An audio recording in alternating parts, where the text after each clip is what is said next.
Mesdames et messieurs, chers collègues, j'ai eu à présider un atelier autour d'un thème administré, encadré et réprimé, où l'armée était au cœur des interventions et du débat.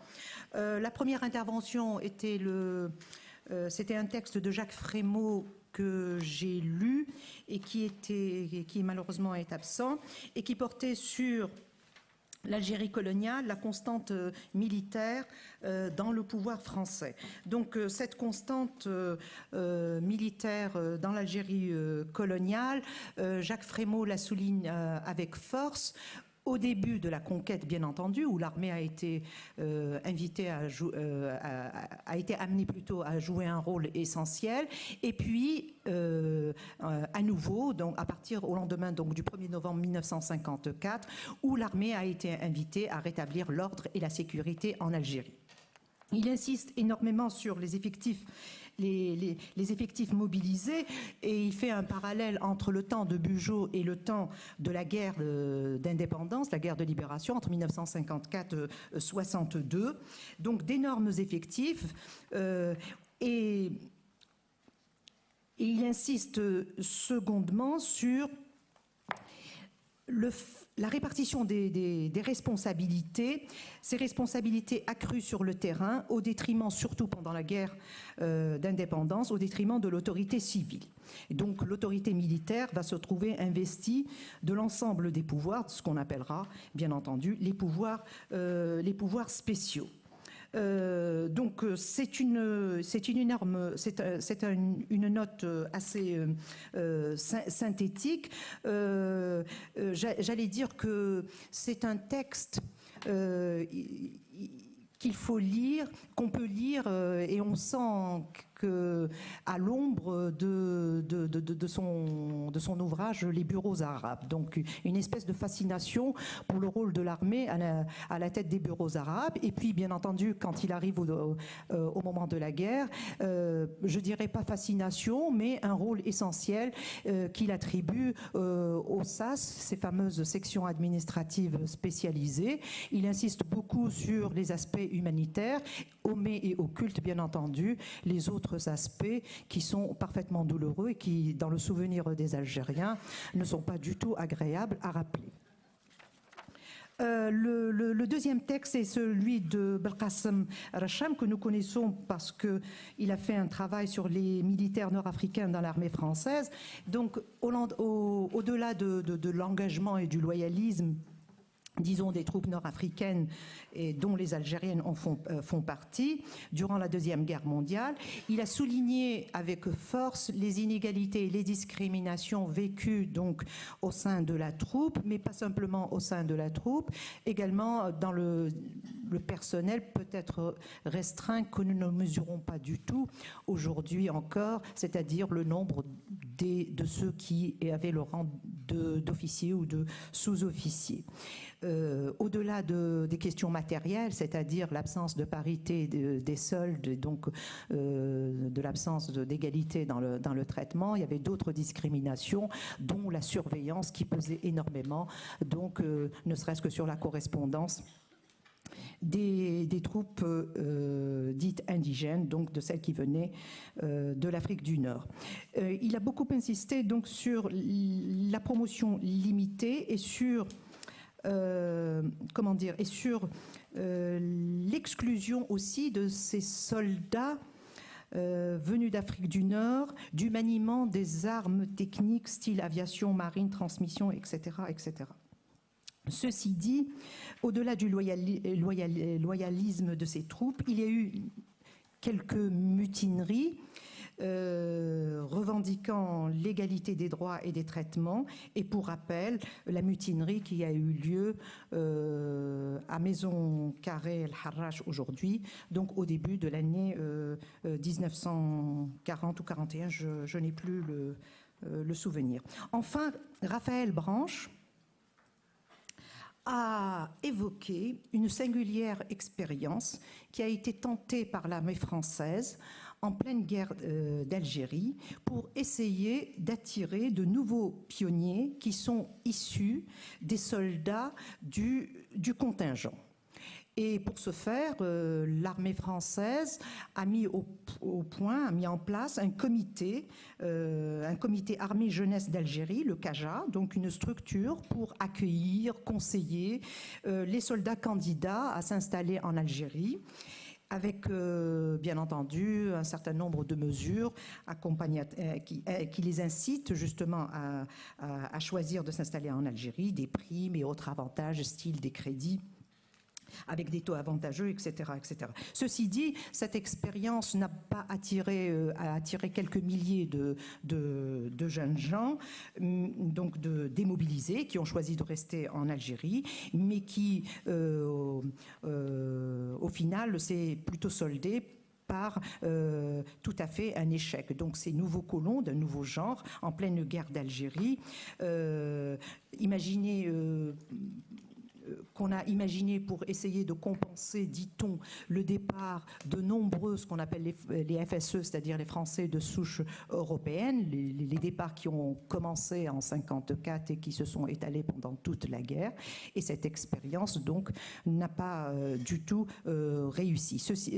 Autre aspect intéressant, ces ces ex-soldats démobilisés, donc nouveaux pionniers en Algérie, bien entendu, ne sont pas restés insensibles au contexte de guerre et surtout à l'évolution rapide des années 60-62 et donc, bien entendu, ont suivi les courants, se sont positionnés par rapport à l'OAS, qui par rapport aux gaullistes, etc. etc.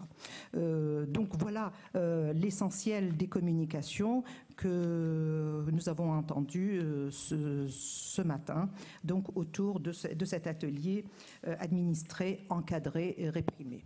Voilà, je vous remercie.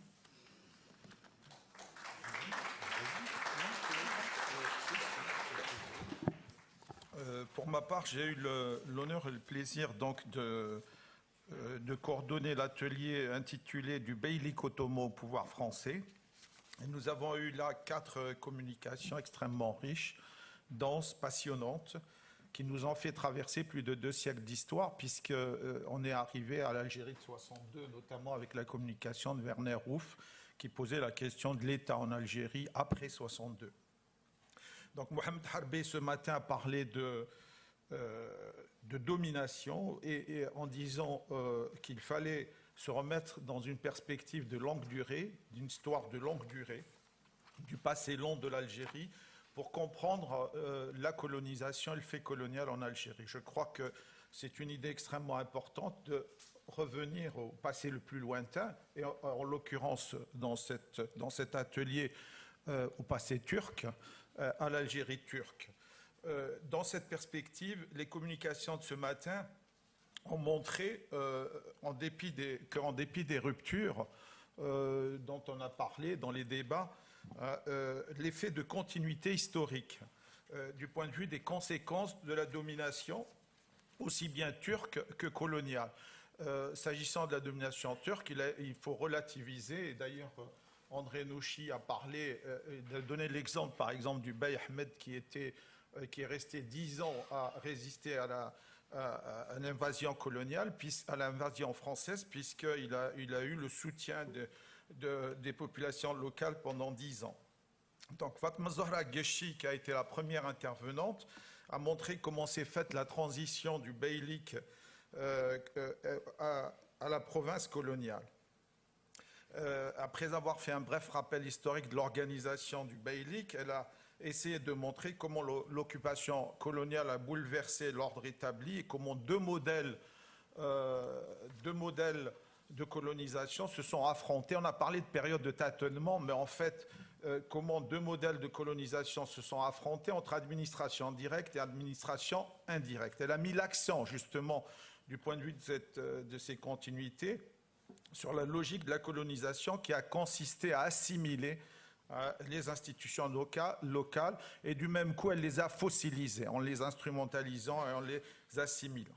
La seconde communication qui était celle du professeur André Nouchi est tout à fait dans cette analyse de la continuité, bien qu'elle traite d'une période 1865-1870, période cruciale, période de crise économique multidimensionnelle en Algérie.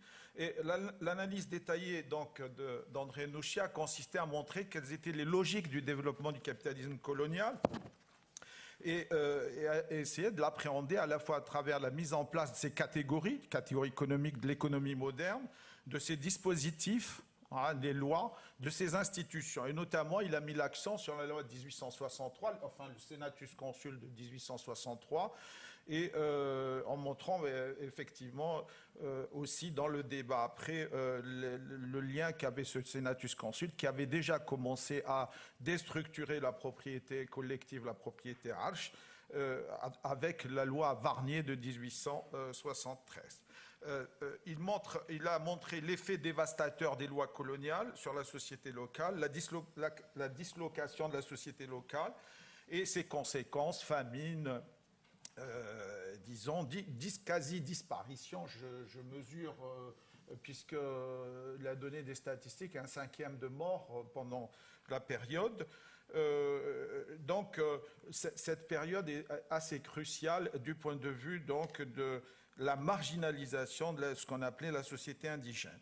Alors, le troisième exposé, dans les débats peut-être, on est revenu sur à travers l'exposé de Nouchi, sur effectivement le fait qu'il fallait nuancer, que du point de vue des lois, les lois n'avaient pas eu d'effet, disons, généralisé sur l'ensemble de la société algérienne, mais qu'il fallait distinguer entre territoire du Nord, territoire du Sud, type de propriété, propriété melk et propriété hache. Et M. Butin est intervenu pour montrer une spécificité de la région du Nord, de la région d'Annaba. Le troisième exposé, toujours dans ses continuités, c'est celui de M. Didier Guignard, qui met l'accent sur la période de la Troisième République, et notamment la période 1890, en montrant que la République coloniale, comment à travers la République coloniale se sont développés des processus de corruption. Et je crois que là, c'est extrêmement intéressant et novateur. Comment la genèse administrative des années 1890-14 aboutit à une violence ordinaire, c'est-à-dire à des abus de pouvoir généralisés en Algérie, quotidiens et impunis selon ces termes, et comment, disons, cette corruption met en contradiction, met en lumière les fortes contradictions du régime républicain en situation coloniale. Et comment d'ailleurs cette corruption, et ça a été dit dans le débat, cette corruption a eu des effets d'induration, puisqu'on a parlé même, André Nouchi a rappelé les élections pendant les périodes coloniales où il lui-même était candidat à Constantine. Donc effet de corruption qui a démarré sur ces années 1880-1914. Le quatrième exposé est un exposé donc qui était lu par M. Frédéric Abécassis, qui est un exposé qui renvoie à la question de l'État algérien après 62, mais dans une histoire de perspective effectivement de longue durée et de caractéristiques qu'a eu cet État qui apparaît extérieur à la société. On a parlé de hukuma et de méfiance des populations, notamment à travers l'enquête de Werner Ruff dans l'Oranie, comment les populations étaient en porte-à-faux, décalées par rapport à ce pouvoir, cet État, et comment, en fait, cet État n'était, selon Werner Ruff, que la conséquence d'une prise de pouvoir par une fraction, disons, de l'armée ou du FLN, et comment cet État s'est construit en décalage avec la société, et sur quelles ressources notamment, l'accent a été mis, sur quelles ressources il a construit sa légitimité, toujours contestée. En fait, donc, on a débouché sur ce débat autour de la nature sociopolitique de l'État après 62, Et ça nous a mis dans les débats actuels. Donc voilà l'ensemble des communications, sachant d'ailleurs que c'était extrêmement riche et qu'elle renvoyait beaucoup à la fois des questions extrêmement précises sur la place des minorités pendant ces périodes, sur la contemporanéité de ce qui se passait en Algérie par rapport à la Méditerranée, je crois que c'est André Nouchi qui en a parlé, sur la comparaison par rapport à la Tunisie et au Maroc, et tout ça a été dit dans les débats. Voilà, je vous remercie.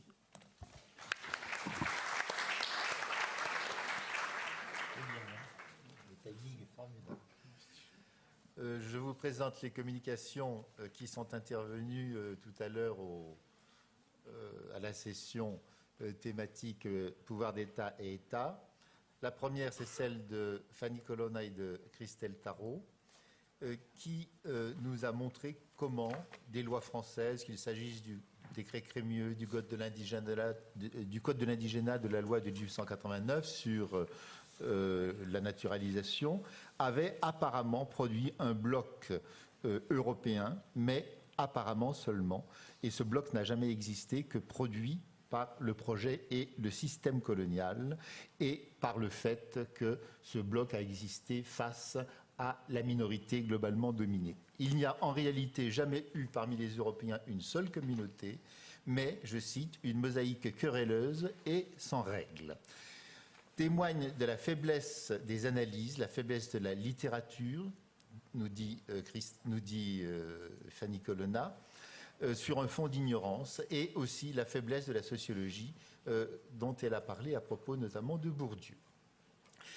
Il y a globalement une histoire légitime, c'est celle des Algériens, ce qu'on appelle désormais les Algériens depuis déjà pas mal de lustres, et une histoire illégitime dans laquelle tout est évacué par le rôle historique fondateur de la guerre de libération nationale qui remplit tout l'espace et qui évacue tout le reste. Cette société était une hiérarchie implacable, elle était constituée d'une multitude de strates, donc pas du tout un bloc. Il y avait au sommet les Français de souche, il y avait en dessous les Italiens, en dessous les Espagnols, les Maltais et globalement en dessous le peuple algérien et quelque part entre les deux, les Juifs d'Algérie.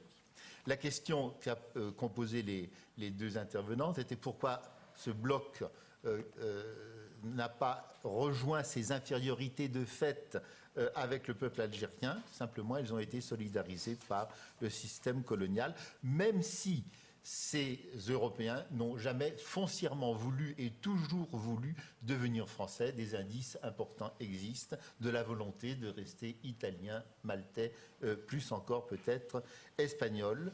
Les recherches qu'elle se propose de mener ou de conduire avec des groupes de recherche concerneront les rapports sociaux de sexe, le rôle des femmes, s'engageront vers l'histoire, disons, de gens très ordinaires, une microstoria à l'algérienne, sur l'analyse des rapports sociaux entre ces minorités méditerranéennes.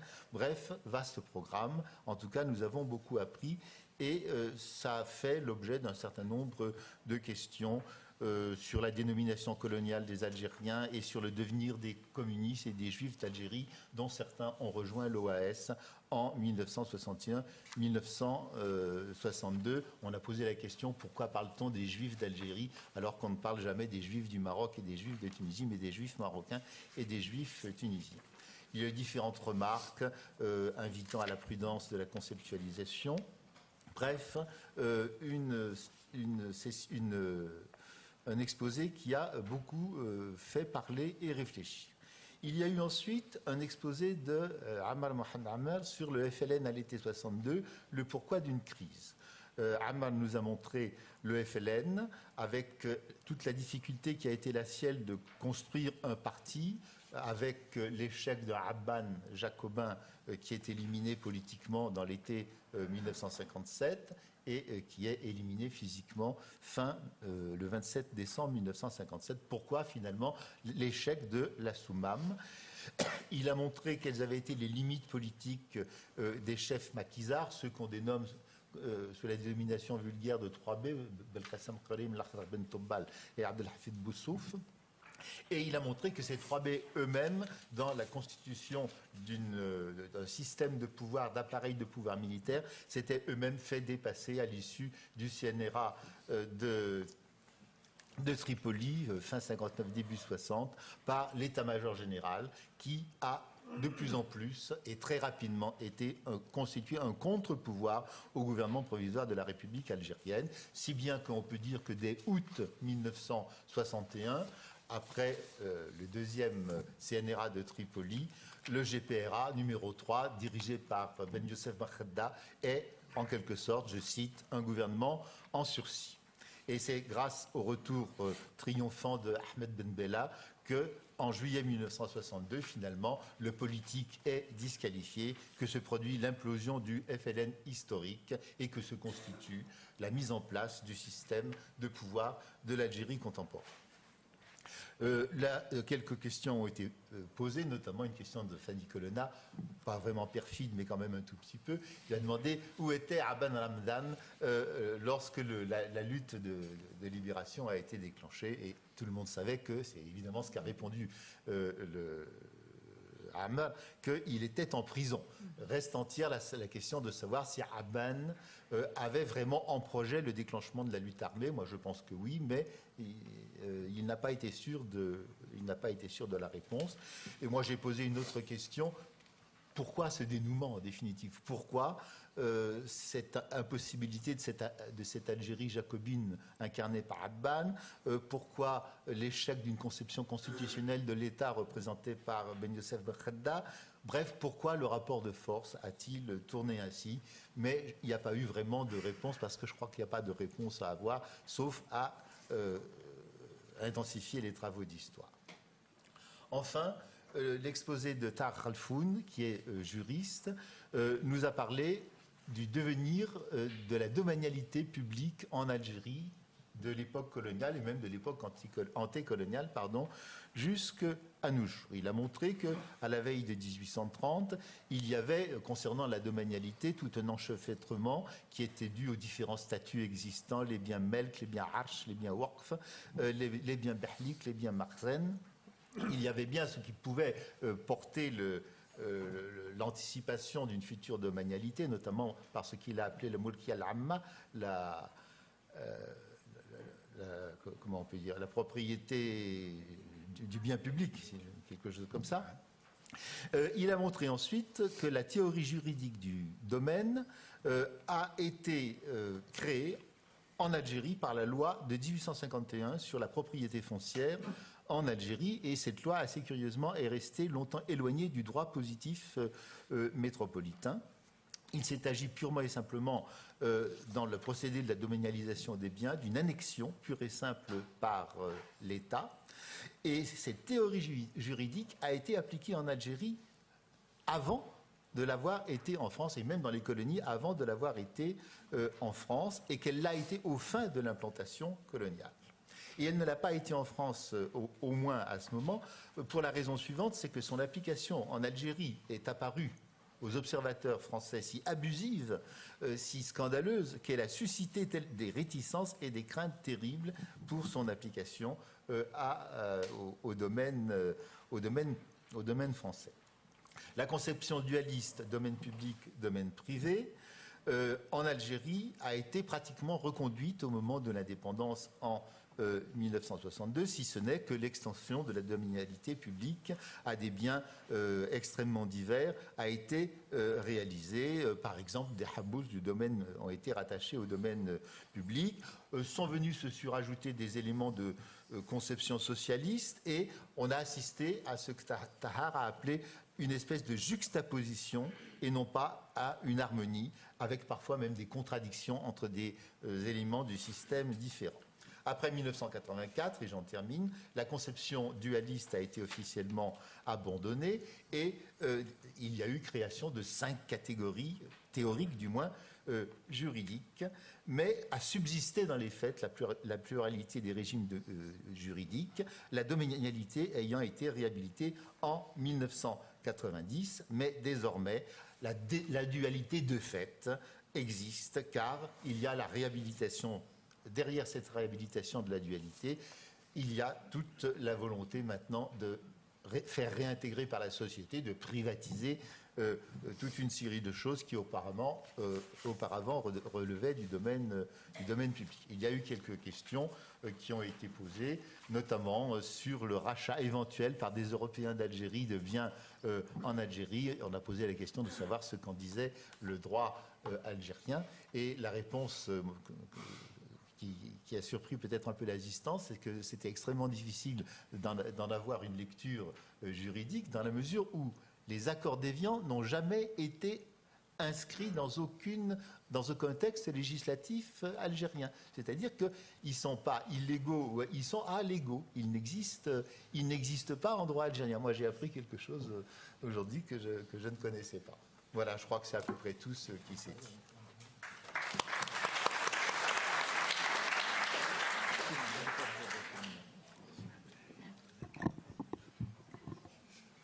Alors, notre atelier était renvoyé au soubassement économique. Je m'étonne de cette catégorie qui appartient à je ne sais quelle pensée, comme s'il y avait 3 instances où une construction de la base serait économique. Heureusement, toutes les interventions ont été des interventions qui ont expliqué ce qui était premier, c'était le rapport colonial, et que dans cette inégalité, il y avait des transformations de la société, des secteurs économiques et des continuités de discrimination jusqu'à aujourd'hui.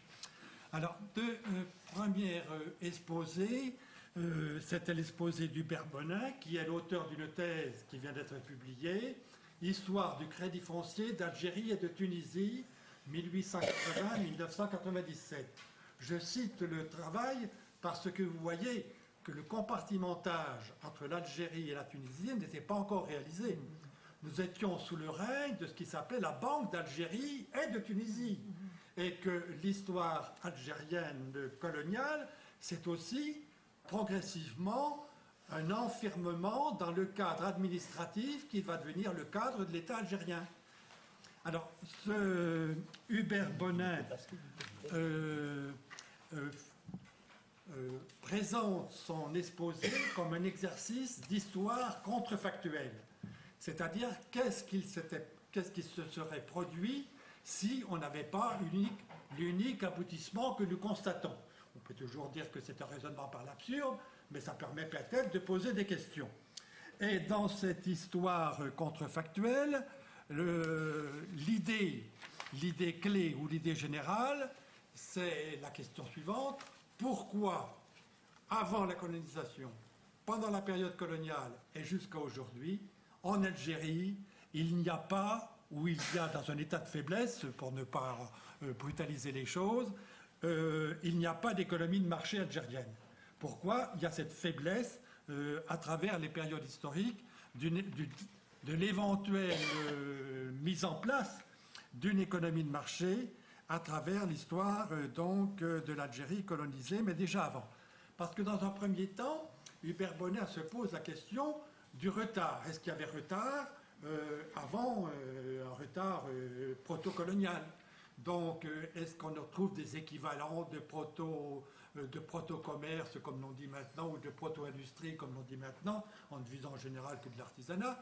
Mais surtout dans sa question, comment y avait-il avant des mécanismes financiers ou bancaires qui auraient permis une insertion du développement de l'économie de marché?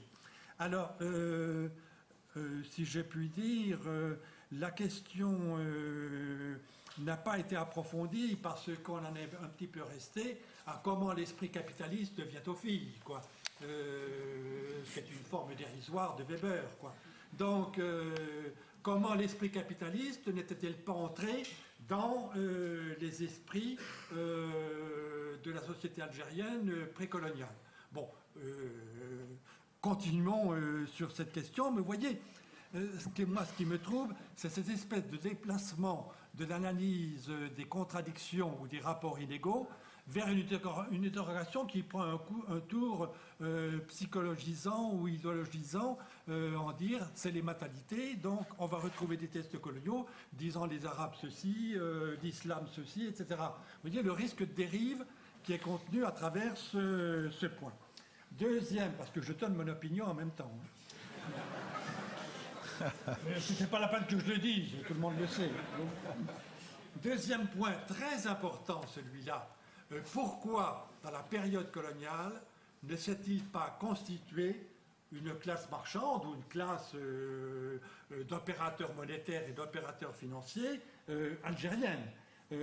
Donc, c'est une question très importante puisque c'est presque quelle est la constitution des classes en Algérie et quelle est la déperdition, y compris même dans le cas d'une éventuelle bourgeoisie algérienne qui aurait été à la fois, comme toute bourgeoisie du reste, à la fois nationale et comprador. Donc, elle a existé, mais elle a existé en mineur et elle existe encore, et peut-être qu'elle devient majeure. Mais il y a quand même un problème historique très important derrière cette question, mais on le retrouvera tout à l'heure à travers l'exposé d'Ahmed Edni, puisqu'il est revenu sur cette question. Alors, une des explications de Hubert Bonin, c'est que le modèle bancaire, elle est pratique même, le modèle bancaire à travers une possible capitalisation et entraînement, si j'ai pu dire, des Algériens et des capitaux algériens dans un secteur monétaire et bancaire moderne. Bon. Ceci ne s'est pas produit, je tranche encore, parce que le modèle monétaire introduit par ces grands groupes bancaires et porté par l'État colonial, somme toute, a été accapareur des ressources produites ou des bénéfices produits et de la diffusion de son modèle, et il n'y a pas eu véritablement une appropriation algérienne de ce modèle, puisque ce modèle ne relevait, on pourrait presque dire, du rapatriement métropolitain ou de l'exercice métropolitain dans un secteur colonial directement dépendant de la métropole, avec un grand problème historique qu'on n'a pas réglé, mais qui est un problème historique important. À partir de quand, précisément, y compris ces groupes bancaires, ces groupes financiers, sortent-ils du pacte colonial, de cette espèce de protectionnisme français pour s'élargir aux formes mondiales ou sortir, somme toute, de l'Algérie française vers la situation postcoloniale que l'on connaît maintenant.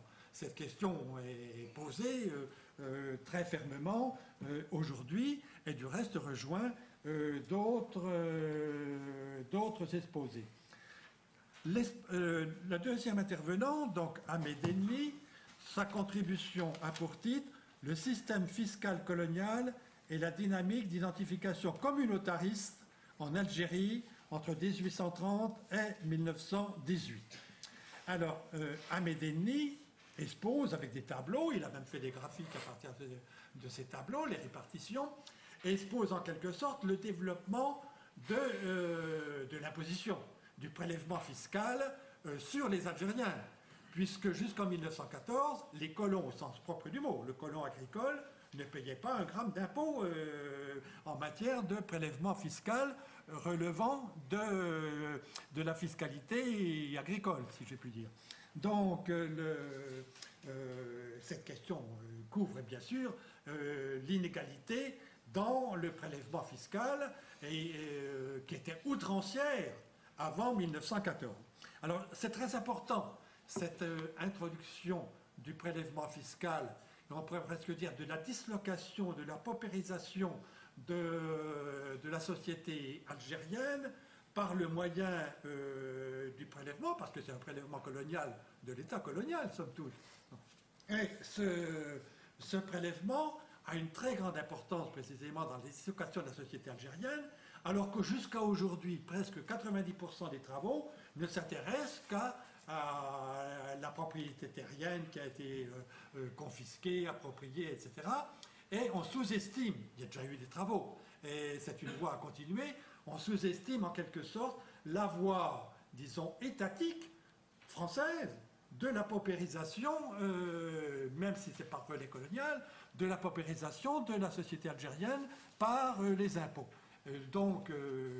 Mais deuxième temps de l'exposé, si j'ai pu dire, d'Ahmed Edni, Ahmed Enni reconnaît qu'une évolution se produit, qu'il y a une phase avant la Première Guerre mondiale et qu'après après la Première Guerre mondiale, on est dans une autre phase où les équilibres budgétaires, les équilibres des prélèvements, les équilibres des impositions ne sont plus les mêmes. Et là, je l'évoque, c'est pour ne pas ressusciter une mauvaise querelle avec Daniel Lefebvre. Daniel Lefebvre a toujours raison du point de vue de l'analyse du budget français, puisqu'il fonctionne avec une calculette sur les feuilles d'impôt.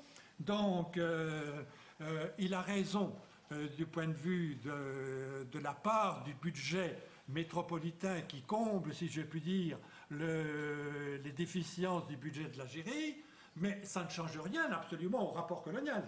Ça ne change rien au rapport colonial où le résultat des prélèvements et des ressources est affecté entre les 2 tiers et les 3/4 à l'économie proprement coloniale. Donc, à ce moment-là, si je puis dire, ça ne change pas le fond de l'inégalité économique qui est interne à la colonisation.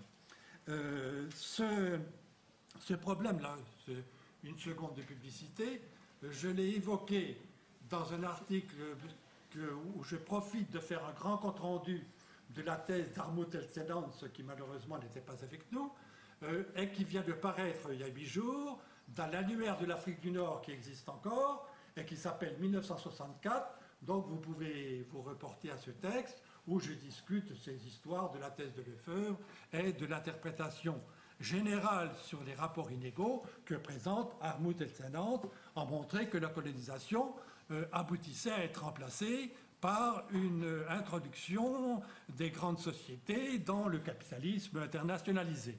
Donc, c'est à l'arrière-plan de notre discussion économique.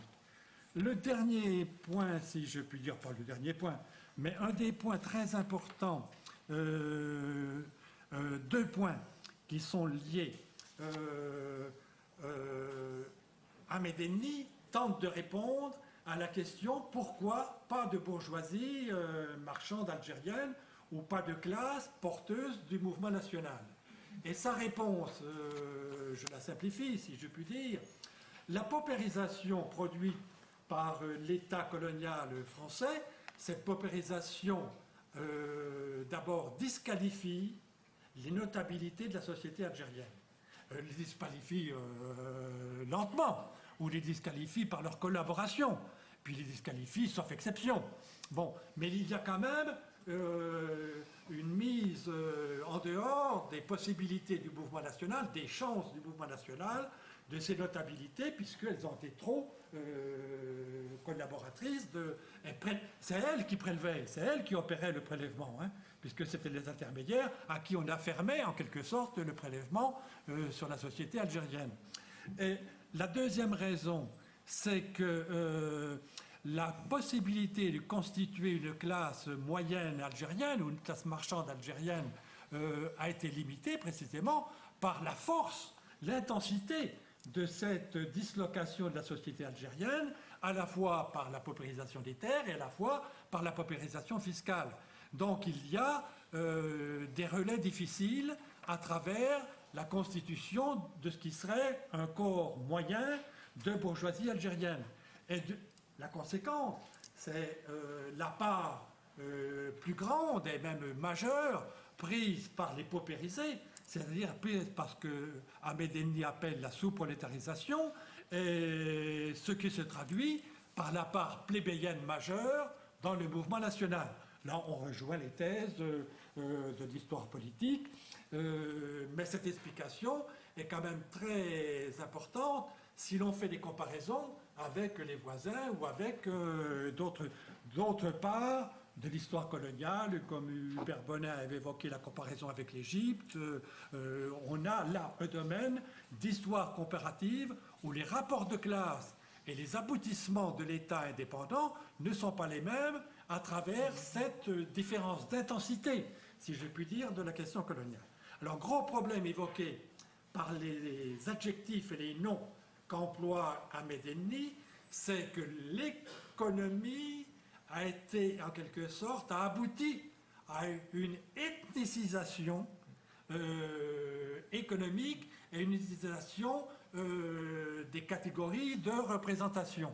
Et moi, j'emploierai pas le mot communautariste parce qu'il trompe un peu les choses, mais je crois qu'il y a une question très forte qui n'est plus du domaine strictement économique. C'est la nature même de la colonisation. Alors là, je vais faire mon petit numéro d'une seconde. La colonisation, quelle qu'elle soit, britannique, hollandaise, etc., a pour rapport profond un rapport inégal entre les deux sociétés, la société colonisée et la société coloniale.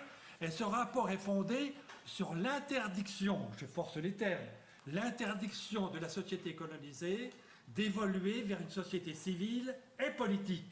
Je force les termes, bien sûr. Parce que le statut qui est imposé par les systèmes coloniaux, c'est un statut confessionnel et une démultiplication de statuts ethniques. Donc le chaos d'aujourd'hui est le produit de cette histoire coloniale. Et ça passe également par les rapports économiques ou les configurations économiques qu'Ahmed Ennni nous a rapportées. Dernière intervention, en l'absence d'Ahmoud El-Senans, sa contribution a été présentée et résumée. Je vais m'efforcer également de dire ce qu'il apporte parce qu'il faut avoir à l'esprit ce qui est apporté. Alors, Ahmoud El-Senans a tiré, c'était déjà dans sa thèse, et je fais remarquer que c'était très important dans sa thèse, parce qu'on en a marre de toujours répéter les histoires d'Ageron sur l'opinion française. Bon, d'abord, l'opinion, ça n'existait pas. Vous savez que c'est une interface qu'il faut analyser, discuter, etc. Bon, c'est pas la question.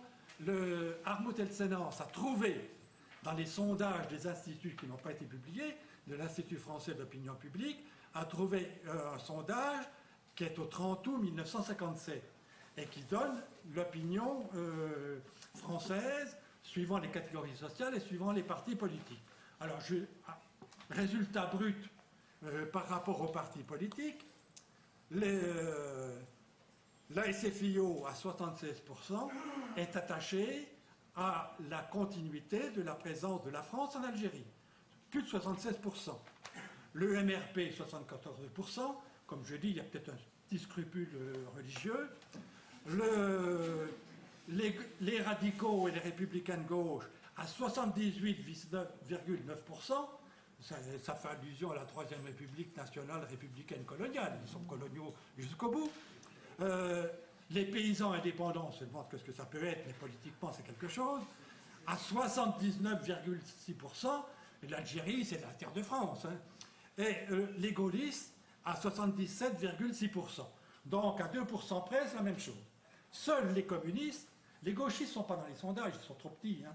Donc seuls les communistes ne pensent que l'œuvre coloniale française a été bonne ou assez bonne qu'à 28%. Tous les autres pensent qu'elle est bonne à 80%. Hein. Vous voyez, ça répond à la question d'aujourd'hui.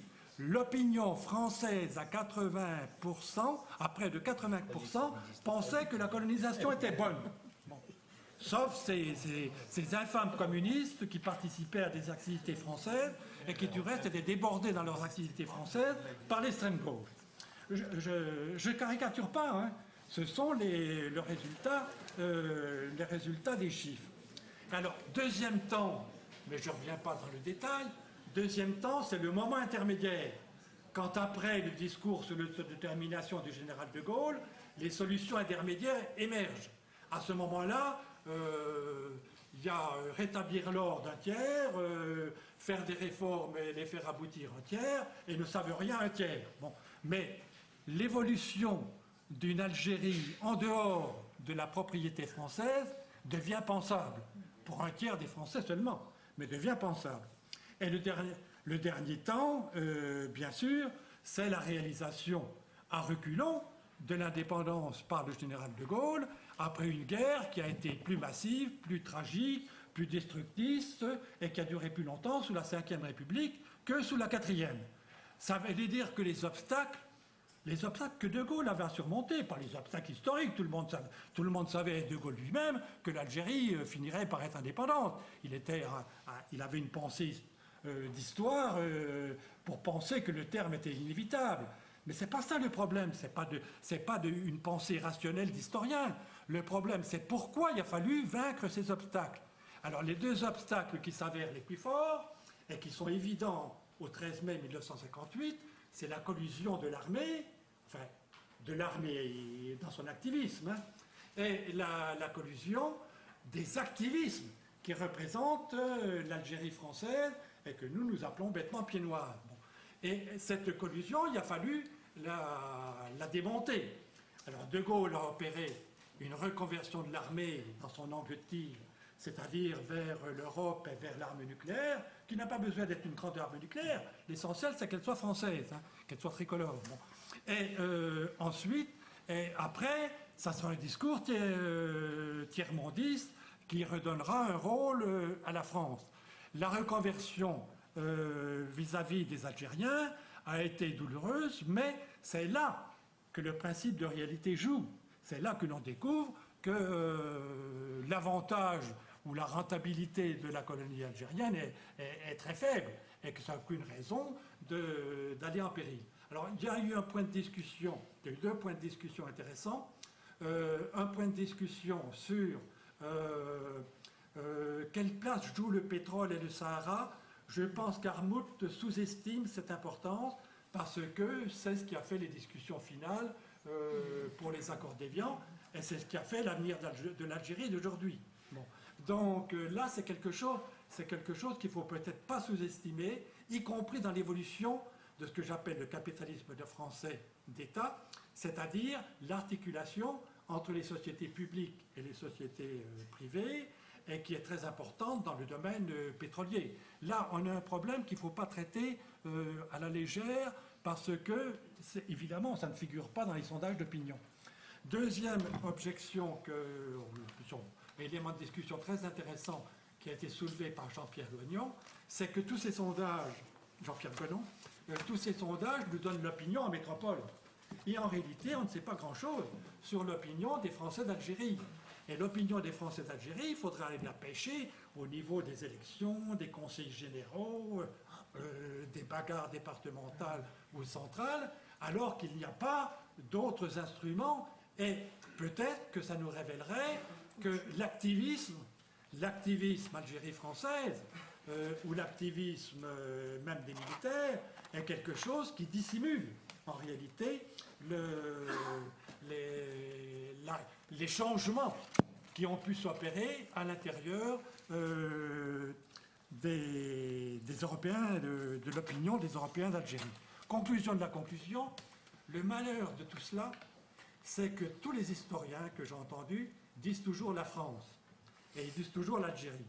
C'est-à-dire qu'on est encore dans la primauté d'une histoire d'identification nationale. Et à mon avis, tant qu'on dira la France et tant qu'on dira l'Algérie, on n'analysera pas précisément les contradictions et les transformations qui sont celles de la formation nationale. La formation nationale algérienne s'est faite avec les handicaps de destruction de société que j'ai dit, avec une centralisation administrative hypertrophiée et avec une existence où, somme toute, ce qu'on appelait autrefois la bourgeoisie d'État, se trouve la seule possible, comme dirait Ahmed-Eni, aujourd'hui, à assumer la privatisation de l'État. Vous voyez, donc c'est bien l'ensemble de la formation nationale qu'il faut étudier et non pas se glorifier en disant l'Algérie ceci, l'Algérie cela. De la même façon pour la France, ça n'a aucun sens. Et il ne s'agit pas... la France n'est pas dans l'Algérie, car c'est cher la France, de Daniel Defoe. L'idée de France n'est pas une idée historique. C'est un discours de primauté nationale. Pour faire de l'histoire, il faut sortir de ce rapport dominé par les précédentes identités nationales, d'autant plus qu'elles sont mises à mal aujourd'hui. Merci.